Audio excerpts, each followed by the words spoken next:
रामगढ़ नाम के एक छोटे से गांव में दो सगे भाई रहते थे। बड़े भाई का नाम था जगदीश और छोटे भाई का नाम भोला। जगदीश का ब्याह पहले ही हो चुका था। उसकी पत्नी का नाम था सुमित्रा।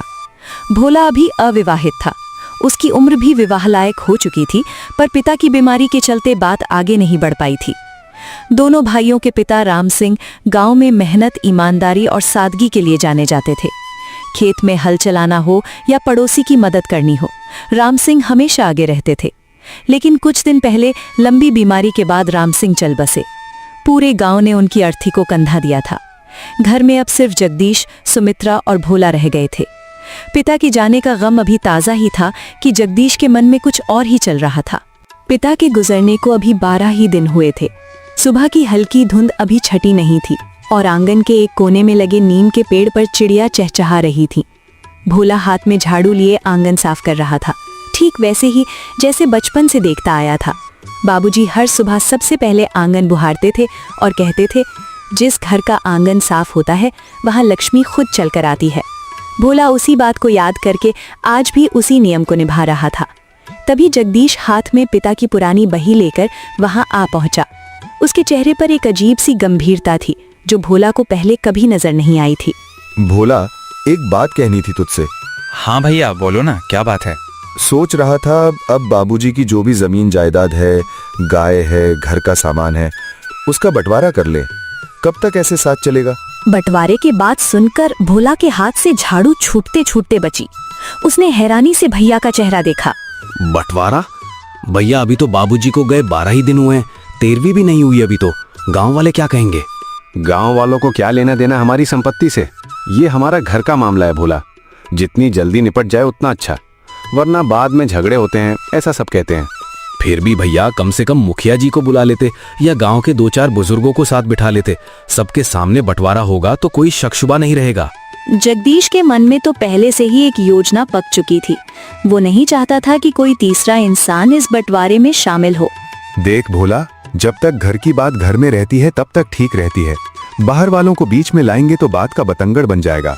हम दोनों भाई हैं, आपस में मिलकर नहीं सुलझा सकते क्या? भोला का सीधा साधा मन भाई की बातों पर आसानी से भरोसा कर लेता था। उसे नहीं पता था कि उसका यही भोलापन आने वाले दिनों में उसके लिए कितना भारी पड़ने वाला है। ठीक है भैया, जैसा आप कहो। आप बड़े हो, आप जो भी करोगे मेरे भले के लिए ही करोगे। ये सुनकर जगदीश के होठों पर एक हल्की सी मुस्कान पैर गई। उसे यही जवाब चाहिए था। तो ठीक है, चल फिर आज ही शुरू करते हैं। पहले गौशाला चलते हैं, गंगा माता का बंटवारा कर लें। दोनों भाई घर के पीछे बनी छोटी सी गौशाला में पहुंचे। वहां एक ही गाय बंधी थी जिसे बाबूजी बड़े लाड से पाला करते थे। नाम रखा था गंगा। गंगा को देखते ही भोला की आंखों में एक अलग ही चमक आ जाती थी। जब वो छोटा था तब बाबूजी उसे गंगा की पीठ पर बिठाकर खेत तक ले जाया करते थे। गंगा भी मानो भोला को अपने बच्चे जैसा मानती थी। उसकी आहट सुनते ही रंभा उठती। देख भोला, मुश्किल ये है कि हम 2 भाई हैं और गाय एक, इसे तो बीच से काट नहीं सकते ना।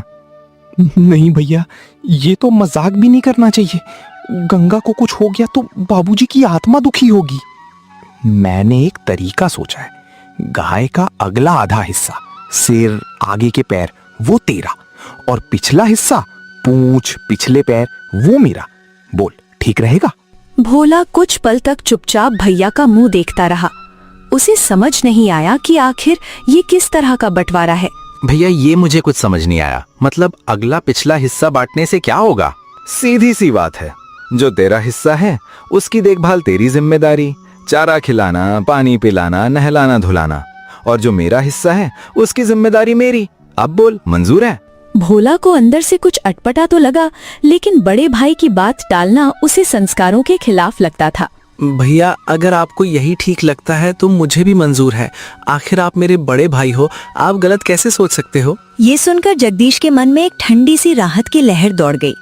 असल बात तो ये थी कि दूध हमेशा पीछे के थन से ही निकलता है और दूध ही तो इस गाय की असली कमाई थी। इस बात को समझने वाला भोला भला कहाँ से समझता। भोला ने कुछ सोचते हुए फिर पूछ लिया, भैया एक बात पूछूं? अगर गंगा को कहीं जाना हो, चलना हो तो कौन ले जाएगा उसे? आगे का हिस्सा तो मेरा है, तो क्या चलाना भी मेरा ही काम हुआ? अरे भोला, इतनी बारीक बातों में मत उलझ। चलाना फिराना तेरा काम, बांधना खोलना भी तेरा काम, क्योंकि रस्सी तो आगे से ही बांधी जाती है ना। मैं तो बस दूध और घी का हिसाब देखूंगा, बाकी सब मेहनत का काम तेरा। भोला को ये सुनकर कुछ अटपटा तो लगा। मेहनत उसकी, फायदा भाई का, लेकिन उसने फिर भी सिर हिला दिया। उसे अपने बड़े भाई पर पूरा भरोसा था और यही भरोसा आगे चलकर उसके लिए सबसे बड़ी परीक्षा बनने वाला था। ठीक है भोला, चल, तो गाय का बंटवारा तय हुआ, अब चल घर में चलकर बाकी सामान का हिसाब कर लेते हैं। दोनों भाई घर के अंदर पहुंचे। कोने में एक मोटी गर्म रजाई रखी थी जो बाबूजी हर सर्दी में इस्तेमाल किया करते थे। सर्दी का मौसम अब सिर पर था, हवा में हल्की सी ठंडक घुलने लगी थी। ये रजाई बाबूजी की सबसे प्यारी चीजों में से एक थी। माँ के गुजरने के बाद बाबूजी ने खुद इसे रुई भरवाकर सिलवाया था और हर सर्दी में इसी में लिपटकर भोला और जगदीश को कहानियां सुनाया करते थे। भोला की नजर उस रजाई पर पड़ते ही उसे बाबूजी की याद सताने लगी। भोला, अब रजाई की बारी है। ये भी एक है और हम दो। इसे फाड़कर आधा आधा तो कर नहीं सकते, फिर किसी के काम की नहीं रहेगी। सही कह रहे हो भैया, फटी हुई रजाई ना आपके काम आएगी ना मेरे, कोई और तरीका सोचना पड़ेगा। मैंने एक रास्ता निकाला है। दिन में ये रजाई तेरे पास रहेगी और रात को मेरे पास। ऐसे में बंटवारा भी हो जाएगा और रजाई भी सलामत रहेगी। सोचते हुए को ये सुनकर एक पल के लिए कुछ अजीब लगा। दिन में भला रजाई का क्या काम? लेकिन उसने अपने मन की बात दबा ली। भैया, दिन में तो रजाई की जरूरत ही नहीं पड़ती, ठंड तो रात को ही लगती है। अरे भोला, तू भी ना बस बात का बतंगड़ बना देता है। जो मैंने सोचा है उसी में सबकी भलाई है। बोल, मंजूर है कि नहीं? भोला ने एक गहरी सांस ली। उसके मन में 1000 सवाल उठे, पर जबान पर सिर्फ एक ही जवाब आया, मंजूर है भैया, आप जैसा ठीक समझो। उस रात जगदीश अपने कमरे में सुमित्रा को पूरी बात बताने पहुंचा। सुमित्रा ये सुनकर खुशी से फूले नहीं समाई। वाह जी वाह, सच में आपने गाय का और रजाई का बंटवारा ऐसे कर दिया कि दूध भी अपना और रजाई भी रात को अपनी। मुझे तो यकीन ही नहीं हो रहा कि भोला मान गया। ये तो अभी शुरुआत है सुमित्रा, अभी तो कुआं और खेत बाकी है। बस एक बात का ध्यान रखना, बंटवारा ऐसा देखना चाहिए कि सुनने में बराबर लगे, लेकिन फायदा हमेशा हमारा ही हो। गांव वाले भी उंगली ना उठा सकें। ये तो सच में कमाल की सोच है आपकी। ऐसा बंटवारा जो देखने में इंसाफ लगे पर असल में सारा फायदा अपनी ओर हो। पति पत्नी की ये बातें सुनकर कोई नहीं जानता था कि एक मासूम भाई का भरोसा किस तरह इस्तेमाल किया जा रहा था। अगली सुबह से ही असली खेल शुरू हो गया। भोला रोज सुबह जल्दी उठकर गंगा के लिए ताज़ा हरा चारा काट कर लाता, कुएं से पानी भर कर लाता और बड़े प्यार से उसे नहलाता। ले गंगा माता, आज तेरे लिए सबसे मुलायम घास लाया हूँ, खा ले पेट भरकर। लेकिन जैसे ही दूध निकालने का समय होता, जगदीश खाली बाल्टी लेकर वहां पहुंच जाता। हट जा भोला, दूध निकालने का समय हो गया। भैया, मैं भी तो सुबह से इसकी सेवा में लगा हूँ। चारा खिलाया, पानी पिलाया, नहलाया, तो क्या दूध में मेरा जरा भी हिस्सा नहीं बनता? थोड़ा सा तो दे दो। अरे भोला, इतनी जल्दी बंटवारा भूल गया क्या?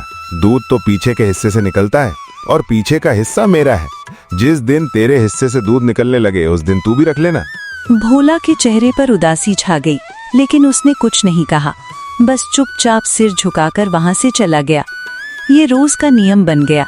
भोला रोज सुबह अंधेरे में उठता, कुएं से पानी भरता, चारा काटता, गंगा को नहलाता और हर बार दूध की बाल्टी लेकर जगदीश आ खड़ा होता। एक दिन भोला ने हिम्मत करके फिर पूछ लिया, भैया, अगर मुझे पूरा दूध नहीं मिलता तो कम से कम आधा कटोरा तो दे दिया करो। मुझे भी तो ताकत चाहिए इतनी मेहनत करने के लिए। देख भोला, बंटवारे में जो तय हुआ वो तय हुआ। अगर आज मैं तुझे आधा कटोरा दूंगा तो कल तू पूरा कटोरा मांगेगा।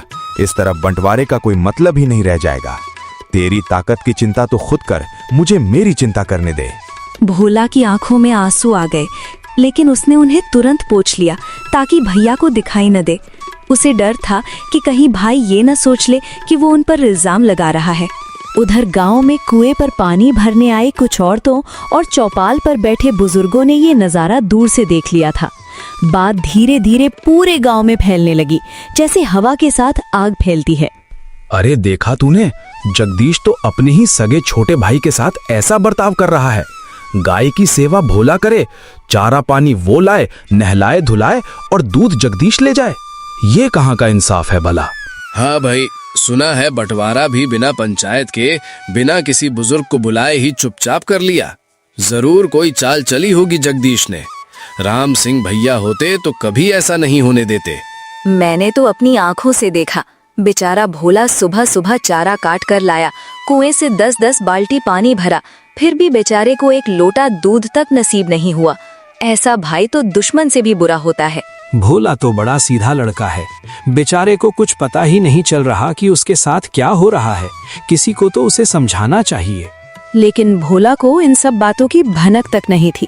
वो तो बस अपने भाई पर भरोसा किए हुए अपना काम करता जा रहा था, ये सोचकर कि जो भी हो रहा है उसमें भाई की भलाई ही छुपी होगी। शाम ढल चुकी थी, हवा में ठंडक बढ़ने लगी थी, सर्दी का पहला असर दिखने लगा था। भोला दिन भर की मेहनत से थका हुआ अपने कमरे में लौटा। उसने रजाई ओढ़ी ही थी कि हल्की सी गर्माहट महसूस होने लगी। चलो आज तो कम से कम रात भर सो सकूंगा।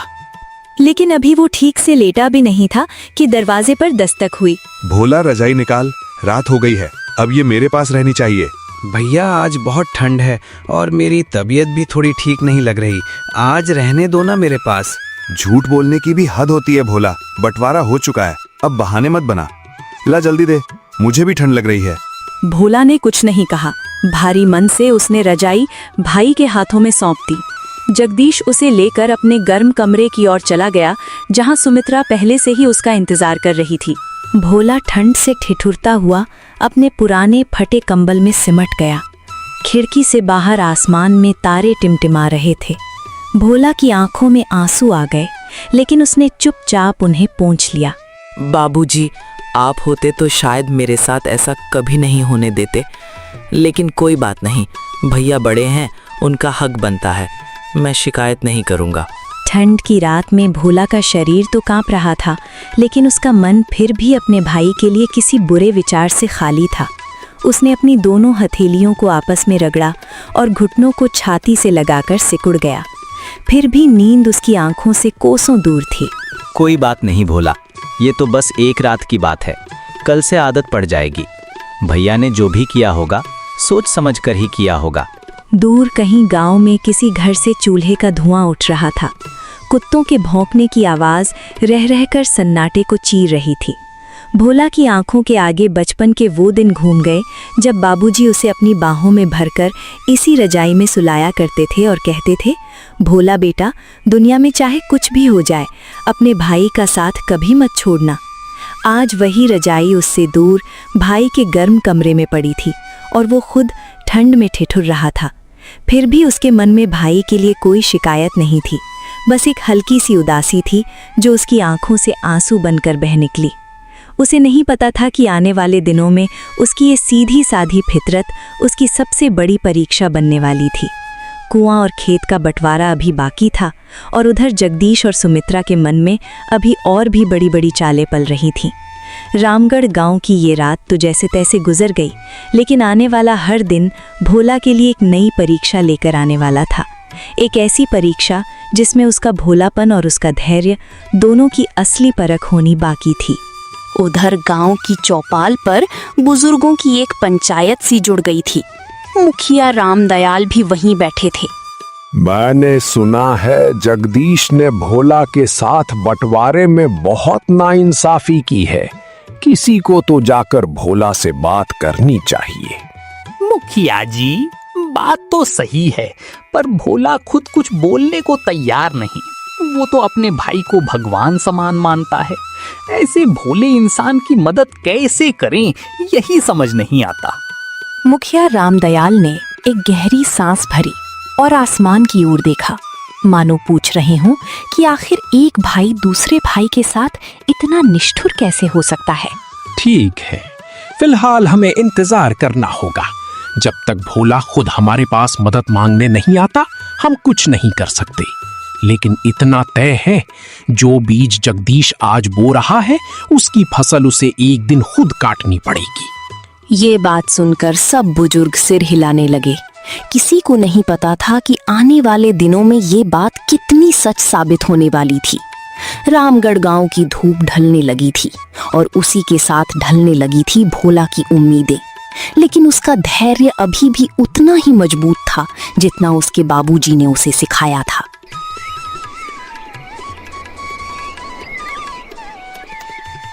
जगदीश ने चालाकी से गाय और रजाई का बंटवारा अपने फायदे के लिए किया और भोला अपने बड़े भाई पर भरोसा करके सब कुछ चुपचाप मानता गया।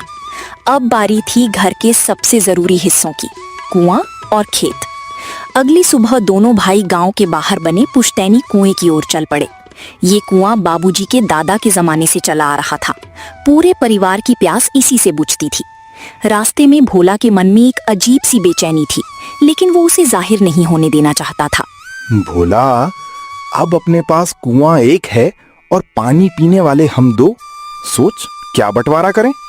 भैया, कुआं तो कुआं है, इसे तो बांटा नहीं जा सकता। आप ही बताओ, आपको जो ठीक लगे।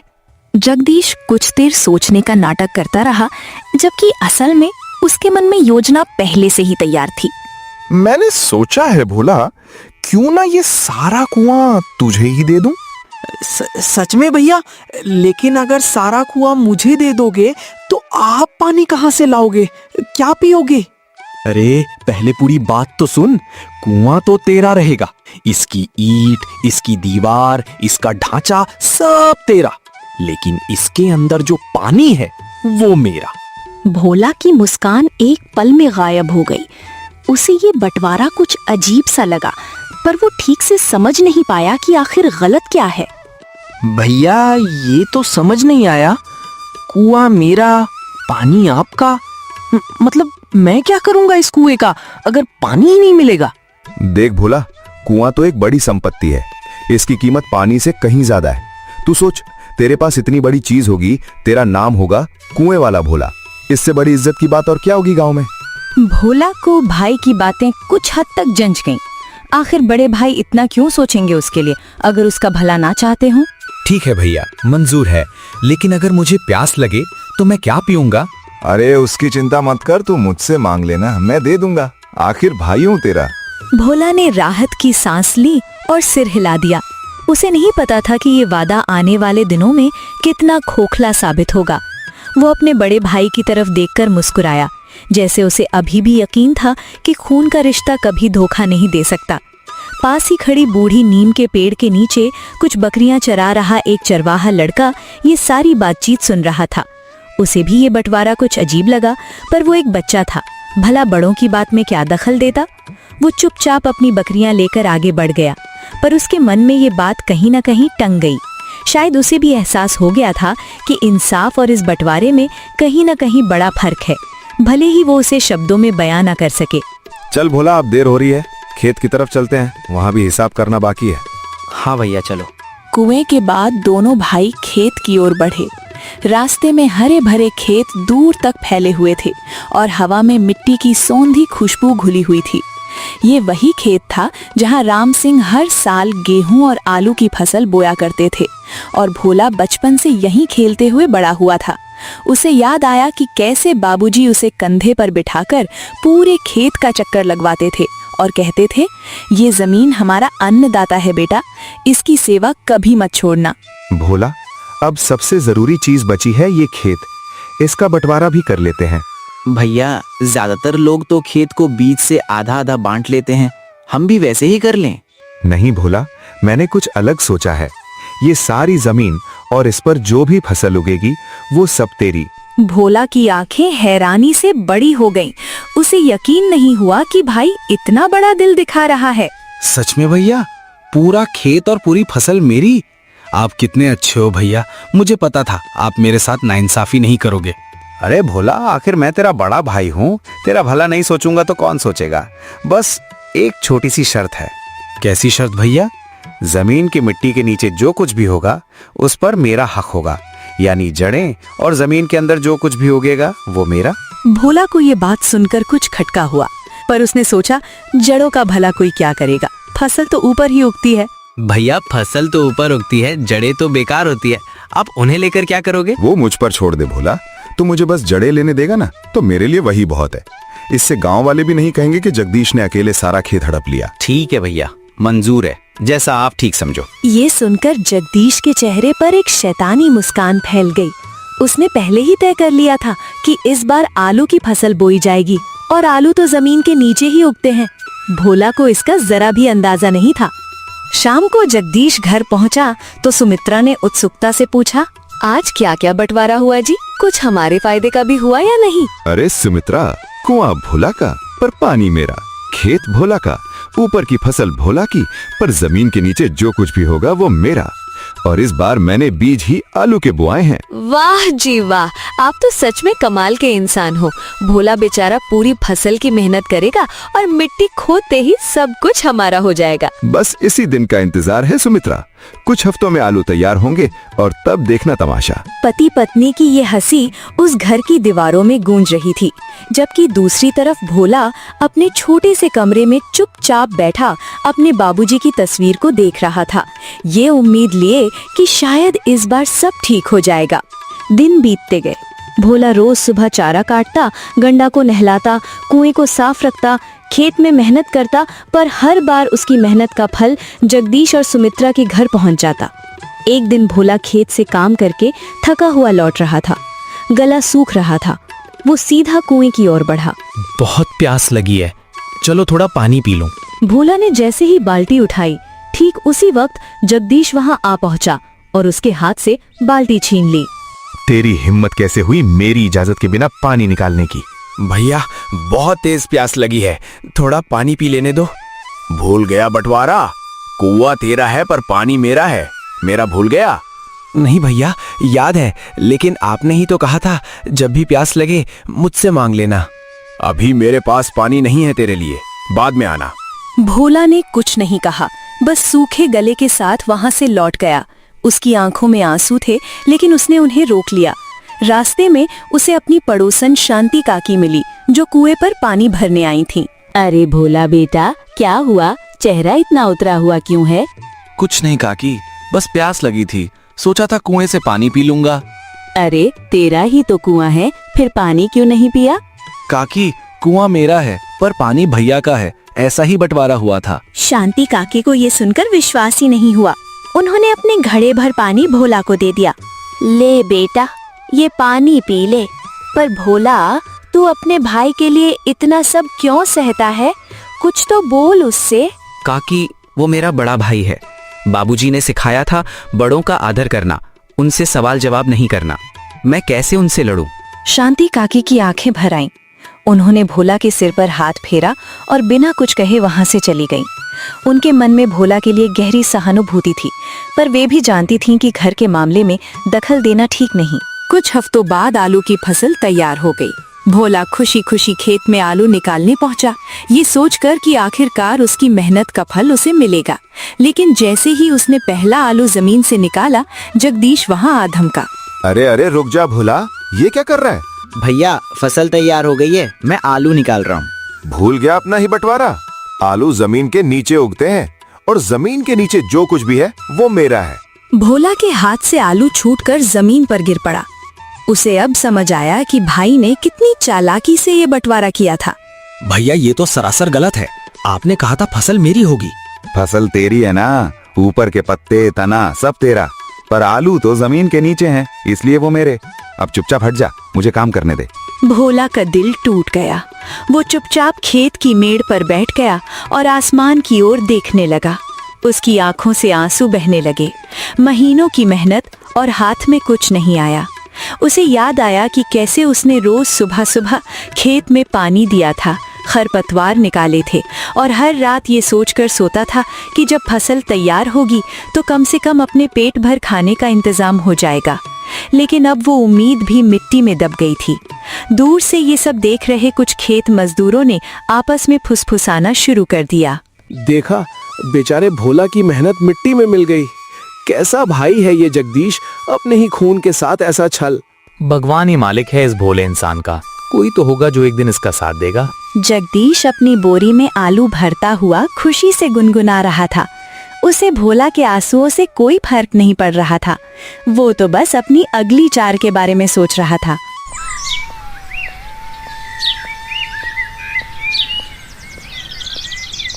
अब भोला के घर में खाने पीने का सामान भी खत्म हो चुका था। मजबूरन वो गांव के सेठ धनराज की दुकान पर पहुंचा। राम राम सेठ जी, मुझे थोड़ा आटा उधार चाहिए था, घर में राशन खत्म हो गया है। उधार? तुम्हारे घर तो रोज दूध बिकता है, इतनी बड़ी जमीन है, कुआं है, तुम्हें उधार की क्या जरूरत? भोला ने सेठ को पूरी कहानी बताई, कैसे गाय, रजाई, कुआं और खेत का बंटवारा हुआ और कैसे हर बार उसे ही नुकसान उठाना पड़ा। अरे राम राम, तो तुम तो अपने ही घर में नौकर बनकर रह गए भोला। नहीं भाई, मैं तुम्हें उधार नहीं दे सकता। तुम्हारे पीछे न पत्नी है न बच्चे, फसल कटने के बाद तुम पैसे लौटाओगे भी या नहीं, कौन जाने। सेठ जी विश्वास करो, मैं जरूर लौटाऊंगा। नहीं भोला, माफ करना, जा कहीं और देख। भोला का सिर शर्म से झुक गया। वो चुपचाप वहां से चल पड़ा। रास्ते में चौपाल पर बैठे कुछ बुजुर्गों की बातें उसके कानों में पड़ी। बेचारा भोला, इतना भोला भाला इंसान मैंने आज तक नहीं देखा। कोई और होता तो अब तक भैया की हड्डी तोड़ चुका होता। हाँ भाई, पर भोला तो झगड़ा चाहता ही नहीं, उसे तो अभी भी अपने भाई से उतना ही प्यार है। भोला ने ये सब सुना पर कुछ नहीं बोला, बस एक हल्की सी उदासी भरी मुस्कान के साथ आगे बढ़ गया। लेकिन अंदर से उसका दिल टूट चुका था। भूख से पेट में मरोड़ उठ रही थी और उसे समझ नहीं आ रहा था कि अब आगे क्या करे। निराश भोला गांव के बाहर पीपल के पेड़ के नीचे बैठकर रोने लगा। तभी वहां से एक संत महात्मा गुजर रहे थे, जिन्हें लोग बाबा सत्यानंद के नाम से जानते थे। बेटा, क्यों रो रहे हो? क्या तकलीफ है तुम्हें? बाबा, मेरी किस्मत ही ऐसी है, मेरे अपने भाई ने ही मुझे धोखा दे दिया। भोला ने बाबा को अपनी पूरी कहानी सुनाई, गाय, रजाई, कुआं और खेत का हर बंटवारा, और कैसे उसकी मेहनत का फल हमेशा भाई के घर पहुंच जाता। बेटा, ये तो बहुत गलत हो रहा है तुम्हारे साथ, लेकिन याद रखो, अन्याय करने वाले से ज्यादा दोषी जानबूझकर अन्याय सहने वाला होता है। तो मैं क्या करूं बाबा? मैं तो अपने भाई को नुकसान नहीं पहुंचाना चाहता। मैं तुम्हें नुकसान पहुंचाने को नहीं कह रहा, बस उसे उसकी ही भाषा में जवाब देना सिखा रहा हूं। जैसा बंटवारा उसने किया है वैसा ही जवाब उसे मिलना चाहिए, ताकि उसे खुद समझ आए कि उसने क्या किया है। बाबा सत्यानंद भोला के पास बैठ गए और उसके कान में धीरे धीरे कुछ समझाने लगे। जैसे जैसे भोला सुनता गया, उसके चेहरे पर महीनों बाद पहली बार एक हल्की सी मुस्कान आई। बाबा, पर अगर भैया को गुस्सा आ गया तो कहीं वो मुझसे नाराज होकर रिश्ता ही ना तोड़ लें। बेटा, जो रिश्ता सिर्फ एक तरफा फायदे पे टिका हो, वो रिश्ता सच में रिश्ता कहलाने लायक ही नहीं। तुम्हें डरने की जरूरत नहीं, तुम कोई गलत काम नहीं कर रहे, तुम बस उसे आईना दिखा रहे हो। एक ना एक दिन हर इंसान को अपने किए का आईना जरूर देखना पड़ता है। ठीक है बाबा, मैं करूंगा जैसा आपने बताया। शाबाश बेटा। और हाँ, याद रखना, गुस्से में या बदले की भावना से कुछ मत करना, बस अपने हिस्से का हक मांगना उसकी ही भाषा में, बाकी भगवान पे छोड़ दो। क्या सच में इससे भैया को अपनी गलती समझ आ जाएगी? अगर वो नहीं समझेगा तो पूरा गांव उसे समझा देगा। बस याद रखना बेटा, अन्याय सहना भी उतना ही गलत है जितना अन्याय करना। इतना कहकर बाबा सत्यानंद वहां से चले गए। भोला अपने मन में नई उम्मीद और एक नई योजना लिए घर की ओर लौट पड़ा। घर पहुंचकर भोला ने रात के अंधेरे में अपने बाबूजी की पुरानी तस्वीर के सामने दिया जलाया। बाबूजी, माफ करना, अगर मैं जो करने जा रहा हूँ वो आपको पसंद ना आए, लेकिन अब और सहना मुमकिन नहीं। मैं भैया को नुकसान नहीं पहुंचाऊंगा, बस उन्हें उनकी अपनी बनाई राह का आईना दिखाऊंगा। मुझे उम्मीद है आप समझोगे। दिए की लौ हल्की सी कांपी, मानो बाबूजी की आत्मा ने अपने बेटे को आशीर्वाद दिया हो। भोला ने चैन की सांस ली और सो गया। अगली सुबह उसने वही करने का फैसला किया जो बाबा ने उसे सिखाया था। रामगढ़ गांव में अगला दिन कुछ ऐसा होने वाला था जिसकी जगदीश ने कभी कल्पना भी नहीं की थी। दूर कहीं गांव की गलियों में अभी भी लोग भोला की भलमनसाहत और जगदीश के लालच की बातें कर रहे थे, बेखबर इस बात से कि आने वाला कल इस पूरी कहानी का रुख हमेशा के लिए बदलने वाला था। सुबह हुई। सूरज की पहली किरणें अभी अभी गौशाला की छत से छनकर अंदर आ रही थीं। भोला रोज की तरह गंगा को चारा खिलाने पहुंचा, लेकिन आज उसकी आंखों में डर नहीं, एक अलग सी दृढ़ता थी। कल रात बाबा सत्यानंद की बातें उसके कानों में बार बार गूंज रही थी। अन्याय सहना भी उतना ही गलत है जितना अन्याय करना। थोड़ी देर बाद जगदीश की पत्नी सुमित्रा दूध निकालने आई, क्योंकि जगदीश पास के गांव में आलू बेचने गया हुआ था। भोला, हट जा रास्ते से, दूध निकालना है मुझे। जी भाभी, सुमित्रा जैसे ही बाल्टी लेकर गंगा के पास बैठी, भोला ने धीरे से गंगा के सींग के पास एक छोटी सी लकड़ी की खपच्ची से हल्का सा स्पर्श किया। गंगा चौंक गई और घबराकर एक जोरदार लात मार दी, जिससे दूध की बाल्टी और सुमित्रा दोनों दूर जा गिरे। दूध सारा जमीन पर बिखर गया और धूल में मिल गया। हाय राम, मार डाला रे। ओह मेरी कमर। भोला, ये क्या हुआ अचानक? तूने कुछ किया क्या? भाभी, गंगा का पिछला हिस्सा तो भैया के हिस्से का है ना। उसकी लात, उसका रंभाना, उसका मिजाज, ये सब तो पीछे वाले हिस्से से जुड़ा मामला है। इसमें मैं क्या कर सकता हूँ? ये तो आप लोगों की ही जिम्मेदारी है, बंटवारे के हिसाब से। सुमित्रा दर्द से कराहती हुई भोला को घूरती रही, पर भोला बिना कुछ और कहे वहां से चला गया।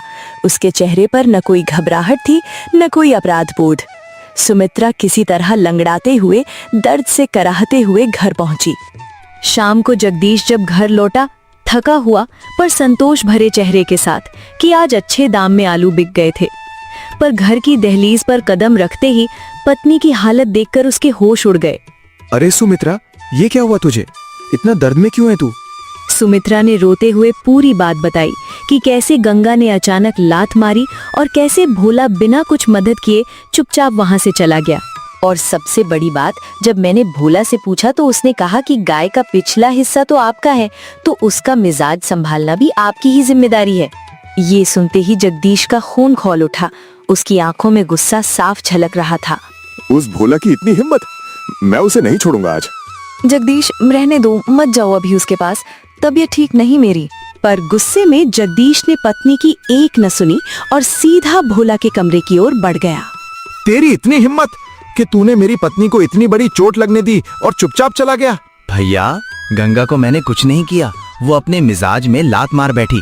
और वैसे भी गाय का पिछला हिस्सा तो आपका है, तो उसके व्यवहार की जिम्मेदारी भी आपकी ही बनती है ना। झूठ मत बोल। सुमित्रा ने बताया तूने गंगा को कुछ किया था। भैया, अगर मैंने अपने हिस्से में यानी गाय के अगले हिस्से में कुछ किया भी हो तो इसमें गलत क्या है? आपने ही तो कहा था, जो मेरा हिस्सा है उसमें जो चाहे करूं, मेरी मर्जी। ये तो आप ही का सिखाया हुआ नियम है भैया। जगदीश के पास इसका कोई जवाब नहीं था। पहली बार उसकी अपनी ही चाल उसी पर भारी पड़ी थी। वो गुस्से में पैर पटकता हुआ वापस चला गया, पर उसके मन में अब एक चिंगारी सुलग चुकी थी। उसे कहीं गहरे में महसूस होने लगा था कि जो बीज उसने बोया था, अब उसी की फसल काटनी पड़ रही थी। अगली सुबह जगदीश कुएं पर पानी लेने पहुंचा तो हैरान रह गया। कुएं की रस्सी, डोल और बाल्टी तीनों गायब थे। अरे, ये रस्सी डोल कहाँ गए? भोला, ओ भोला। भोला तुरंत वहां आ पहुंचा, चेहरे पर पूरी तरह शांत भाव लिए, मानो उसे पहले से ही पता हो कि आज यही होने वाला है। क्या हुआ भोला? कुएं की रस्सी, बाल्टी, डोल सब गायब हैं। तूने कहाँ रखे? भैया, वो सब तो सुरक्षित मेरे पास ही हैं। कुआं तो मेरा है ना, तो उसका सारा साजो सामान भी मेरा ही हुआ। मैंने सोचा उन्हें संभाल कर रख लूं, कहीं खराब ना हो जाएं, बारिश में सड़ ना जाएं। तो अब मैं पानी कैसे निकालूं? मेरा गला सूख रहा है भोला। भैया, ये तो आप ही बेहतर बता सकते हो। पानी तो आपका है, पर उस तक पहुंचने का रास्ता, रस्सी, डोल, बाल्टी, ये सब तो कुएं का हिस्सा है और कुआं मेरा है। इसलिए इनका इस्तेमाल करने के लिए आपको मुझसे इजाजत लेनी होगी। जगदीश का चेहरा गुस्से से लाल हो गया। उसे अब पूरी तरह समझ आ गया था कि भोला उसकी ही चालों को उसी पर आजमा रहा है। कुएं के पास पानी भरने आई कुछ औरतें ये पूरा तमाशा देख रही थीं और उनकी आंखों में मुस्कान छिपाना मुश्किल हो रहा था। देखा, आखिरकार भोला ने अपने भाई को उसी की भाषा में जवाब दे दिया। बहुत दिन सहा था बेचारे ने। हाँ री, कहते हैं ना, जैसे को तैसा। जगदीश को अब समझ आएगा कि उसने भोला के साथ कितना बुरा किया था। जगदीश को इन बातों की भनक लगते ही उसका गुस्सा और भड़क उठा। तू ऐसे नहीं मानेगा भोला। मैं तुझे पंचायत में सबके सामने बेनकाब करूंगा। चल राजा के दरबार में, वहीं फैसला होगा। ठीक है भैया, जैसी आपकी मर्जी। मुझे भी इंसाफ चाहिए। बोलो जगदीश, क्या शिकायत है तुम्हें अपने छोटे भाई से? महाराज, मेरा छोटा भाई भोला मुझे ना तो गाय का दूध निकालने देता है, न कुएं से पानी, ना ही खेत में कदम रखने देता है। इसने मेरी पत्नी को भी चोट पहुंचाई और अब कुएं का सारा साजो सामान छुपा दिया है। ये तो गंभीर बात है। बोला, क्या ये सच है? अगर सच है तो तुम ऐसा क्यों कर रहे हो? महाराज, मेरे भैया ने आपको आधी बात ही बताई है। आधी बात? साफ साफ बताओ। महाराज, हमारे पिता के गुजरने के 12 दिन बाद ही भैया ने बिना पंचायत बुलाए अकेले ही बंटवारा कर दिया। गाय का अगला हिस्सा मेरा, पिछला भैया का, पर दूध चारा पानी सब मैं करूं और दूध भैया ले जाएं। रजाई दिन में मेरी, रात में भैया की, यानी असल में रजाई हमेशा भैया के पास ही रही। कुआं मेरा, पर उसका पानी भैया का। खेत की जमीन और ऊपर की फसल मेरी, पर जमीन के नीचे जो उगे वो भैया का। और इस बार भैया ने खुद ही आलू के बीज बुवाए, क्योंकि आलू जमीन के नीचे ही उगते हैं। ये सुनते ही पूरे दरबार में सन्नाटा छा गया। राजा के चेहरे पर हैरानी साफ झलक रही थी।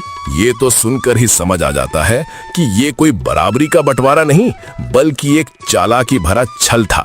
जगदीश, क्या ये सच है जो भोला कह रहा है? जगदीश का सिर शर्म से झुक गया। वो कुछ बोलने की कोशिश करता, इससे पहले ही राजा ने अपनी उंगली उठाकर उसे रोक दिया। जगदीश, सच बोलना, ये राज दरबार है, यहाँ झूठ की कोई जगह नहीं। महाराज, बंटवारा तो मैंने ही तय किया था। और क्या ये बंटवारा बराबरी का था या इसमें हर बार तुम्हारा ही फायदा छिपा था? जगदीश के पास झूठ बोलने की कोई गुंजाइश नहीं बची थी, क्योंकि गांव के बुजुर्गों ने भी सिर हिलाकर भोला की बात की पुष्टि कर दी। जगदीश, तुमने अपने ही सीधे सादे भाई के भरोसे का फायदा उठाया। तुमने चालाकी से ऐसा बंटवारा किया जो सुनने में बराबर लगे, पर असल में सारा फायदा तुम्हारा हो। ये घोर अन्याय है। महाराज, मुझे माफ कर दीजिए। माफी भोला से मांगो, मुझसे नहीं। और भोला, तुमने भी अपने भाई की चालों को उसी की भाषा में जवाब दिया, ये भी ठीक नहीं था। भले ही तुम्हारी मजबूरी रही हो, लेकिन तुमने किसी को असल नुकसान नहीं पहुंचाया, बस अपने भाई को आईना दिखाया, और ये समझदारी की बात है। राजा कुछ पल के लिए शांत रहे, फिर उन्होंने अपनी बात आगे बढ़ाई। आवाज में गंभीरता और स्नेह दोनों झलक रहे थे। मेरा आदेश है, आज से इस परिवार की सारी संपत्ति, गायें, रजाई, कुआं, खेत बराबर बराबर सच्चे मन से बांटी जाएगी, गांव की पंचायत की मौजूदगी में।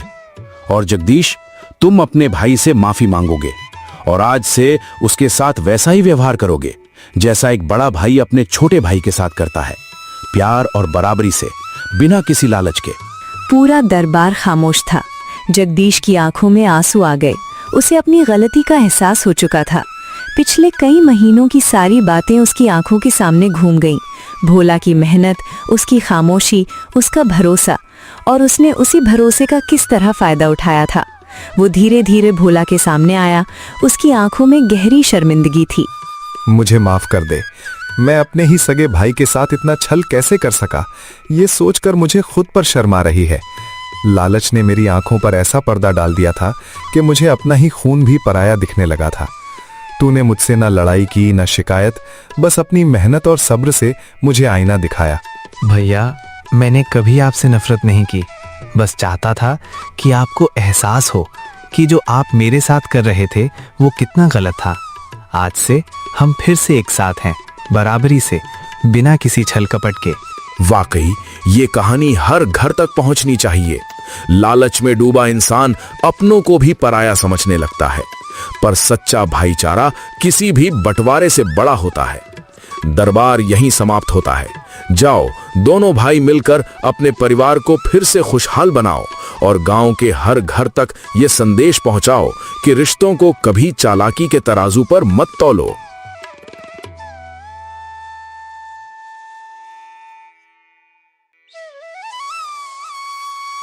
भोला, तूने मुझे जो सबक सिखाया वो मैं जिंदगी भर नहीं भूलूंगा। लालच इंसान को अपनों से भी दूर कर देता है। ये बात अब मुझे अच्छे से समझ आ गई है। भैया, बाबूजी हमेशा कहते थे, भाई भाई का साथ ही असली दौलत है, बाकी सब तो आता जाता रहता है। गाय, खेत, धन, ये सब वक्त के साथ बदल सकता है, पर भाई का साथ अनमोल होता है। सही कहा तूने। और सुन, अगली फसल से जो भी होगा हम दोनों उसे मिलकर बराबर बराबर बांटेंगे, बिना किसी छल के, बिना किसी शर्त के। ये बात हुई ना भैया, अब तो बाबूजी की आत्मा भी जरूर खुश होगी हमें ऐसे साथ देखकर।